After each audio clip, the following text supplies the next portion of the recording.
what is the life expectancy of a person with leukemia? And also another question for you, can anemia lead to leukemia? Not necessarily, but leukemia leads to anemia. It's one of the presentation of leukemia. Okay. And in terms of survival, I think leukemia is also very broad. Okay, we have some aggressive forms of leukemia. We call them acute myeloid leukemia.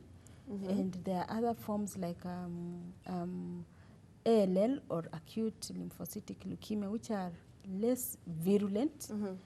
We also have some chronic leukemias. We call them chronic CML, chronic myelocytic leukemia, or you can have CLL, which behaves like lymphoma. So it is a homogeneous group, and you cannot give a blanket survival.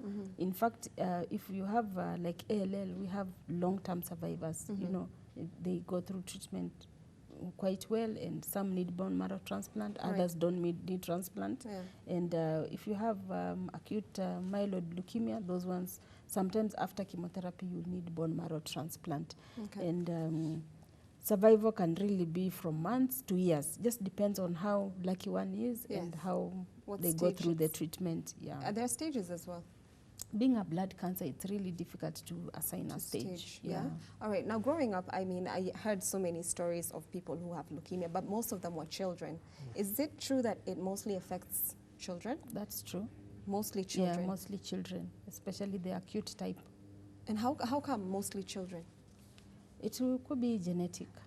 Okay, so it's something that is in your genes that is just passed down. So so does it happen when the child is born? Then the doctor knows as soon as the child is born? After some time. After some time, as the child is born normal, they grow, have normal milestones. Then when they start going to school, you find this kid is missing school, back and forth at home with throat infections all the time. Yes. So or just the kid stops playing, they become very lethargic, just tired. So it's good for them to be screened. All right.